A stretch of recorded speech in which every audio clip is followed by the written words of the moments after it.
Hi guys, it's April 1st, so I want to talk about all of the books that I read in March. And I did not have as good of a reading month because I can't stop listening to Kiss All the Time Disco Occasionally. Someone sent me to Harry Styles Anonymous because instead of listening to audiobooks like I normally do, I can't stop listening to the album. I know in the video where I unboxed the vinyl, I was saying how I wasn't sure what my favorite songs are yet. Now my favorite ones are Carla's song. I think that's my favorite. And then I also really like Paint by Numbers, Coming Up Roses, and The Waiting Game. So I've had all of those on repeat in my ears like 24/7. So I only listened to like a couple audiobooks this month. So first, I listened to The Fire Next Time by James Baldwin. I really want to read all of his books because I'm a huge fan of his. So this book is a collection of 2 letters. So it's like a nonfiction kind of memoir style book. And the only books that I've read of his before this have been fiction. So it was really interesting to read some of his nonfiction, and I plan to read more. One thing that I really liked about it was seeing how things in his life have influenced his fiction books. For example, he's talking about being 14 and growing up in Harlem and questioning his religion, which is what Go Tell It on the Mountain's about. And it was like a really interesting book about religion and his relationship with Christianity, learning more about Islam and like questioning if he should convert to Islam. I feel like if you're really Christian, this could offend you, but I thought it was really interesting. It's also short, so if you want like a 2-hour long audiobook, I would recommend it. I honestly want to buy a hard copy and read it again because I just want to like physically read it and annotate and just like fully remember everything in it. But if you're interested in James Baldwin and learning more about him, if you like his writing, I would recommend it to most people. And I gave that 5 stars. Then I listened to The Hobbit, which was so fun. So I've seen the 3 Lord of the Rings movies. I've not seen the Hobbit movies, and my brother really wanted me to read the Lord of the Rings books, specifically listen to them because Andy Serkis, who plays Gollum in the movies, narrates the audiobooks.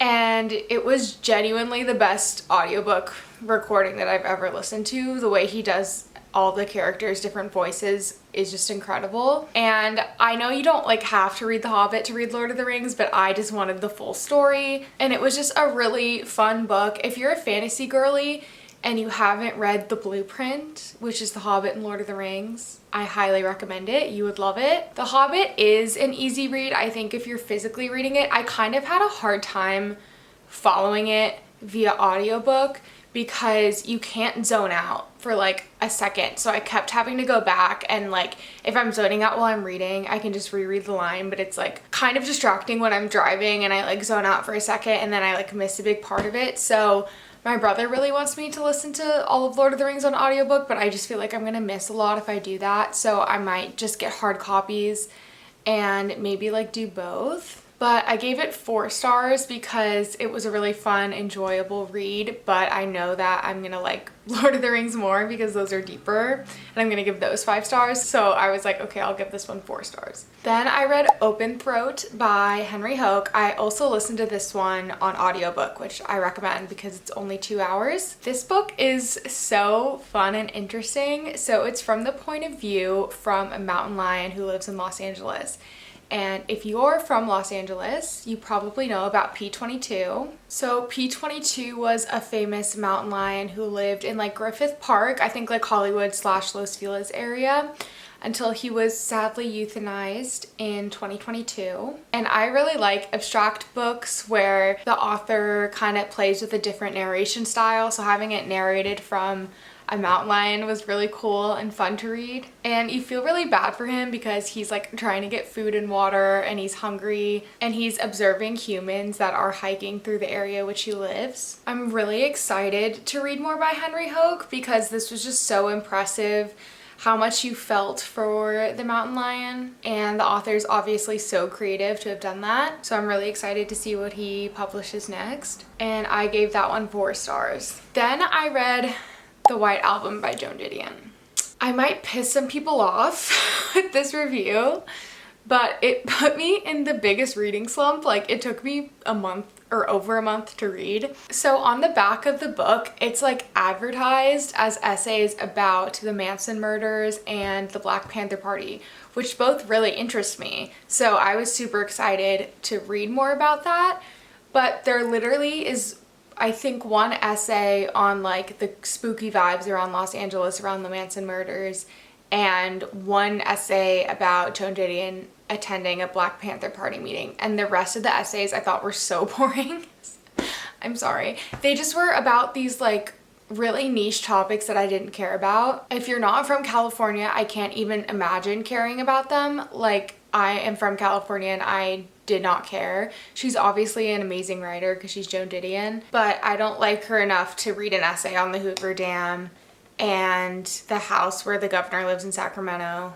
Yeah, I gave it 3 stars because like it's not a bad quality book, but I didn't love it. It really made me think that maybe essay collections aren't for me, but then I really like James Baldwin's essay collection, so I don't think that's true.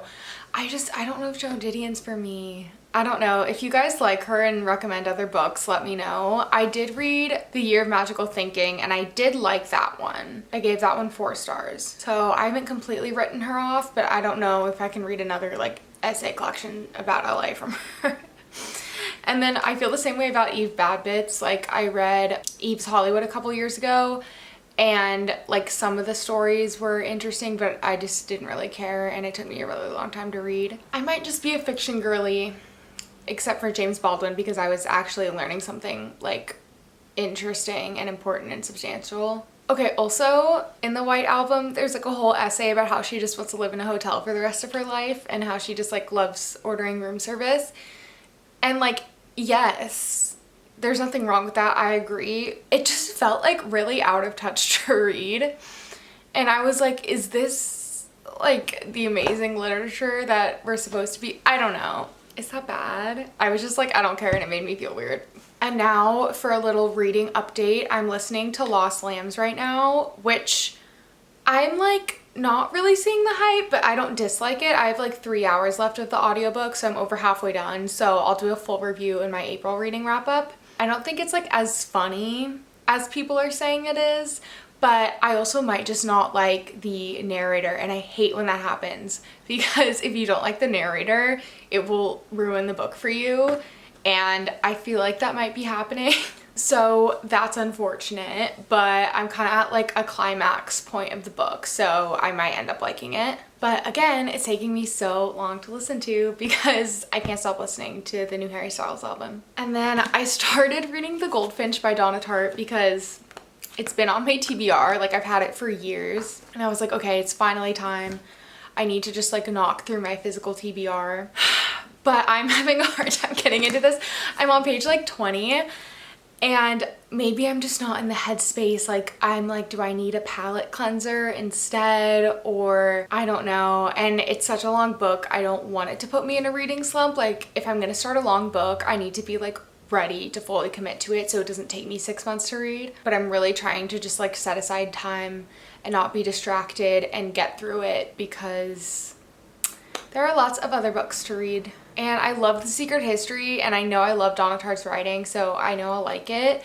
But I feel like for a long book like that, you just have to be in the headspace to tackle that. Okay, so that was a short video, but thank you so much for watching. If you've read any of these books, please let me know what you thought of them. I love having a little discussion in the comments. Like this video if you liked it, subscribe if you want to see more videos like this, and I'll see you guys in the next one. Bye!